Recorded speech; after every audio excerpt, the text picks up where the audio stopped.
오늘 말씀의 제목을 다 같이 읽겠습니다. 시작. 주의 뜻을 이루는 교회. 한 번 더 시작. 주의 뜻을 이루는 교회. 주의 뜻을 이루는 교회가 되시기를 간절히 축원드립니다. 아멘. 영국의 정치가이자 문필가인 필립 체스터필더는 그의 책 아들아 너는 세상을 이렇게 살아라라는 그런 책에서 이렇게 말을 합니다. 아들이 아빠에게 아버지 인생을 어떻게 살아야 됩니까? 인생이 뭐예요? 라고 물었을 때 그가 그의 책에서 여러 말을 하는데 그중에 아들아 너는 시간을 부리면서 살아라 라고 그렇게 말을 합니다. 뭐라고요? 시간을 부리면서 살아라. 아들아 너는 시간을 부리면서 살아라 그렇게 말을 합니다.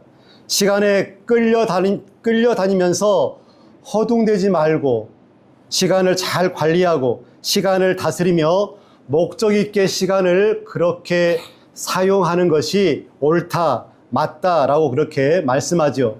오늘 성경 말씀은 여기에서 한 걸음 더 나아가는 것을 보게 됩니다. 세월을 아끼라, 때가 악하니라 라고 말씀합니다. 왜 세월을 아껴야 합니까? 왜지요? 때가 악하기 때문에 세월을 아껴라 라고 말씀합니다. 오늘 말씀은 어리석은 자와 지혜로운 자를 이렇게 구분하고 있습니다. 세월을 아꼈습니까?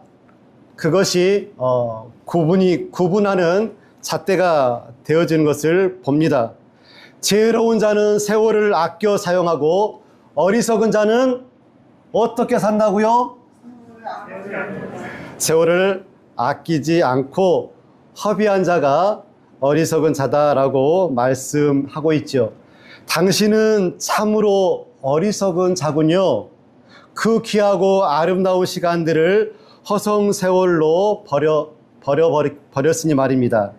당신은 참으로 지혜로운 자군요. 인생을 참으로 성실하게 사셨으니 말입니다. 오늘 우리의 인생은 어떻습니까? 우리는 어떤 인생을 지금 살고 있습니까? 세월을 그냥 보내버리면 어리석은 자들이 되고 맙니다. 교회도 마찬가지입니다. 우리는 지금 양림 제자교회 20주년 감사 예배를 하나님께 드리고 있습니다. 20살의 양림 제자교회는 지금 지혜로운 교회인지 아니면 어리석은 교회인지 점검하고 방향을 묻고 방향을 제시할 수 있어야겠습니다. 20살의 청년교회는 세상과 맞짱을 떠서 꿀리지 않고 사단과 맞짱을 떠서 담대히 승리할 수 있는 교회가 되어져야 합니다. 왜입니까? 20살입니까? 20살 손 들어보세요. 20살. 20살이면 능히 담대히 싸워 승리할 수 있는 그런 체격이 되겠죠. 정말 중요한 것은 주의 뜻을 아는 것이 중요합니다. 뭐가 중요하다고요? 주의 뜻을 아는 것이 정말로 절대적으로 중요합니다. 17절 말씀에 그러므로 어리석은 자가 되지 말고 오직 주의 뜻이 무엇인지 이해하라 라고 말씀하죠. 주의 뜻을 알면 어리석은 자가 될 수 없습니다.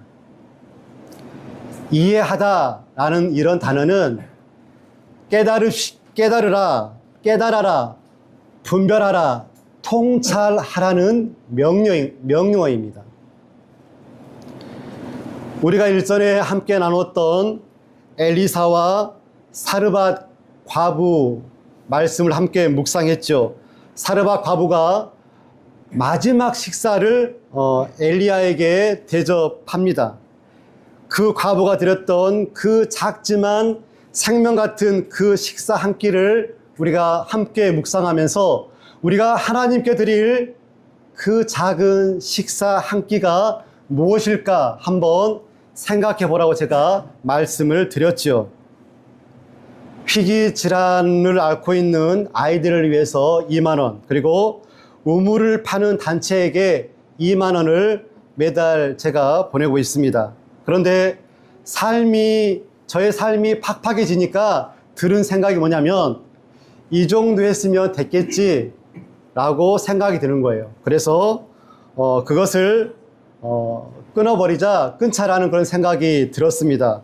그때 더불어서 드는 생각이 뭐냐면, 야, 네가 드리고 있는 그 몇만 원이 마르지 않는, 그리고 떨어지지 않는 너의 기름과 떡이야 라는 그런 생각이 들었습니다.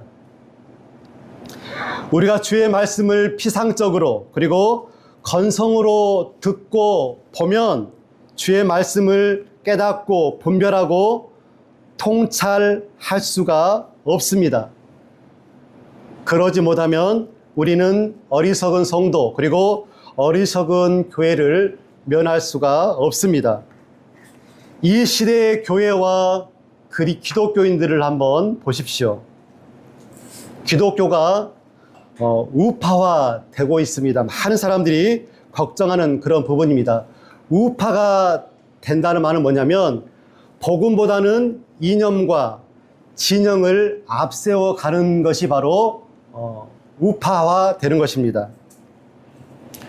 국민 저항권을 외쳤던 교인들이 법원을 초토화시켰습니다. 여러분 한 가지 물어보겠습니다.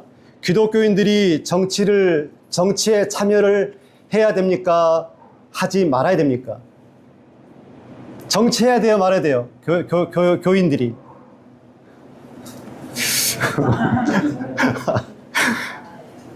하지 말아야 됩니까? 교회가 정치에 참여해야 됩니다. 나단 선지자가 다윗의 범죄를 단호히 이야기했죠. 이거 정치 참여 아니에요? 아니 대통령이 돼가지고 그렇게 하면 됩니까 안 됩니까? 정치 참여하고 있잖아요. 정치 참여해야 됩니다. 하나님께서 보내신 애언자들, 선지자들 정치 참여했습니까? 안 했습니까? 정치 참여했습니다. 가장 그들이 먼저 했던 것이 사회 불의를 규탄한 거였습니다. 당신들 그렇게 불의를 행하면 안 됩니다라고 경고했던 사람들이 하나님이 보냈던 사람들, 애언자고 선지자들이 그렇게 경고했습니다. 그러나 주의 뜻에 인간의 뜻을 얹으면 하나님의 뜻이 왜곡이 됩니다. 그래서는 안 된다는 것이죠. 참여를 하되 잘 참여하는 것이 중요하다는 것입니다. 제가 옛날에 신학교 다닐 때 오덕교 교수님 신학학 강의를 듣는데 교수님이 그런 말을 합니다. 전도사는, 신학생은, 목회자는 공부를 아주 열심히 해야 된다고 합니다. 왜 그렇습니까? 공부를 열심히 안 하면 거짓 선지자가 될 가능성이 크다라고 말씀합니다. 주의 뜻을 모르는데 어떻게 주의 길을 예비하고 하나님 나라를 세워가겠습니까? 그래서 공부를 많이 해야 한다는 것입니다. 예수님의 12 제자들을 한번 보십시오. 예수님께서 가르치셨죠. 하나님의 나라와 하나님의 뜻, 하나님의 의에 대해서 많은 말씀을 하셨습니다. 그리고 십자가의 도를 전하셨습니다. 그런데 그들의 관심이 어디에 있었습니까? 하나님께서 다시 오실 때 하나님의 나라를 세울 때 그 나라에서 높은 직을 갖는 것이 12 제자의 관심이었고 뜻이었습니다.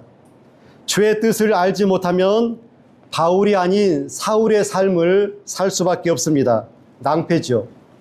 기름을 준비하지 못한 어리석은 5 처녀, 그리고 주여 주여 능력을 행하며 멋진 인생을 살았던 그런 사역을 했던 그들이지만 결국 주의 뜻을 알지 못하니까 불법을 행하는 자들이라고 그런 말을 들을 수밖에 없었죠. 얼마나 기가 막힌 일입니까?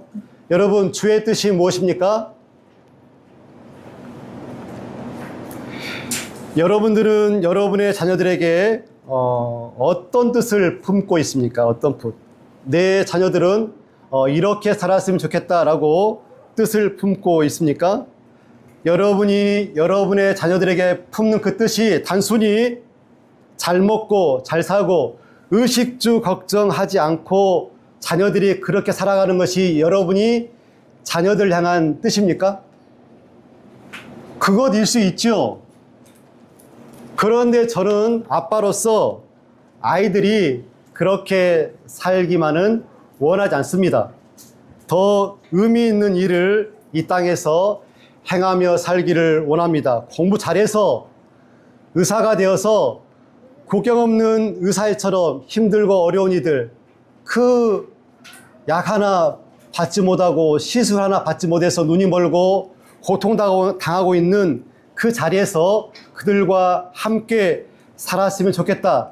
그렇게 헌신하며 살았으면 좋겠다라는 것이 아빠인 저의 뜻입니다. 주의 뜻이 뭐냐고요? 여러분은 어떤 사람인지를 알려고 고민해 보신 적 있습니까? 그 사람이 사기꾼인지 진실한 사람인지 알고 싶어요. 그러면 어떻게 하면 알 수가 있죠? 제 말 들리지요? 그 사람이 하는 말을 들어보면 알죠. 그 사람이 했던 그 말의 총합을 들어보면 그 사람이 어떤 사람인지 알 수 있습니다. 그 사람이 어떻게 살아가고 있는지, 그 사람이 행동을 따라가 보면 그 사람을 알 수 있고, 그 사람이 지향하는 뜻, 가치가 자동적으로 드러나게 되어집니다. 성경은 이를 그 사람의 열매로 그를 안다라고 말하죠. 그러니까 주의 뜻은 하나님의 말씀과 하나님의 일하심이 하나님의 뜻이에요. 그러죠?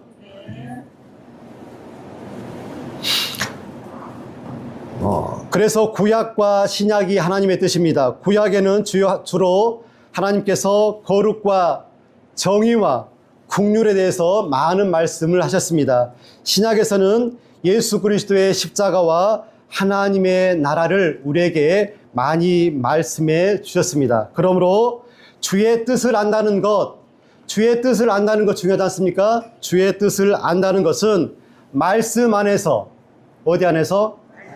말씀 안에서 하나님의 마음을 배우고 예수 그리스도의 길, 예수 그리스도의 가치, 예수 정신을 따라가는 것이 그것입니다. 하나님의 뜻을 알아야, 주의 뜻을 알아야 온전한 성도요, 온전한 교회요, 철든 교회가 될 수 있습니다. 더 나아가서 주의 뜻을 이해하고 이루어 드리는 교회가 참으로 멋진 교회라고 볼 수가 있겠죠. 뜻이 하늘에서 이루어진 것 같이 이 땅에서도 이루어져야 합니다. 주의 뜻이 나에게서 이루어져야 하고, 그리고 주의 뜻이 오늘 주의 교회, 사랑하시는 양림 제자 교회 위에서, 교회에서 주의 뜻이 이루어져야 합니다. 그럼 우리는 어떻게 해야 합니까? 시편 1편 1절에 있는 말씀, 오직 여호와의 율법을 즐거워하여 그의 율법을 주야로 묵상하는도다. 여호와의 율법을, 주의 말씀을 묵상해야 됩니다.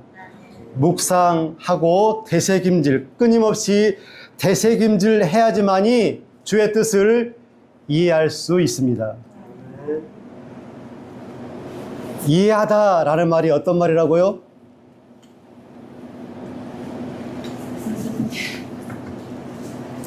거기 다 계시죠?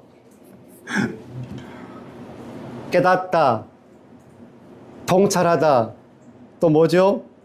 분별하다. 하나님의 말씀을 묵상하고 이해해야 됩니다. 깨닫고 분별하고 통찰해야 됩니다. 오늘 성경 말씀은 우리에게 뭐라고 말씀하죠? 18절 후반절 말씀에 오직 성령으로 충만을 받으라. 세상은 우리에게 이렇게 말합니다. 술 취하자, 방탕하자, 넓은 길로 가자, 너의 뜻을 포기하지 마라. 이렇게 세상은 우리에게 말하지만 오늘 우리를 향한 하나님의 말씀은 오직 성령을 충만히 받으라 라고 말씀합니다. 17절에 그러므로 어리석은 자가 되지 말고 오직 주의 뜻이 무엇인가 이해하라 라고 말씀하시는데, 성령이 임하시면, 성령께서 조명하여 주시면 주의 뜻을 알 수가 있습니다. 교회는 주의 뜻을 이해하고 이루기 위해서 첫 번째로 제일 먼저 해야 될 것이 바로 성령의 충만함을 받아야 합니다. 교회가 성령으로 충만하면 어떻게 될까요? 하나님께서 사랑하시는 양림 제자교회가 성령으로 충만하면 어떻게 될까요? 하나님의 은혜 가운데 머무는 교회, 예수 그리스도의 십자가의 사랑이 충만한 교회, 예수님의 말씀이 심장에, 우리 심장에 살아 숨쉬는 교회, 곧 성령이 충만한 교회는 다음과 같은 교회가 될 줄로 믿습니다. 21절에서 21절 말씀, 19절에서 21절 말씀 다 같이 읽겠습니다. 시작. 시와 찬송과 신령한 노래들로 서로 화답하며 너희의 마음으로 주께 노래하며 찬송하며 범사의 우리 주 예수 그리스도의 이름으로 항상 아버지 하나님께 감사하며 그리스도를 경외함으로 피차 복종하라. 아멘.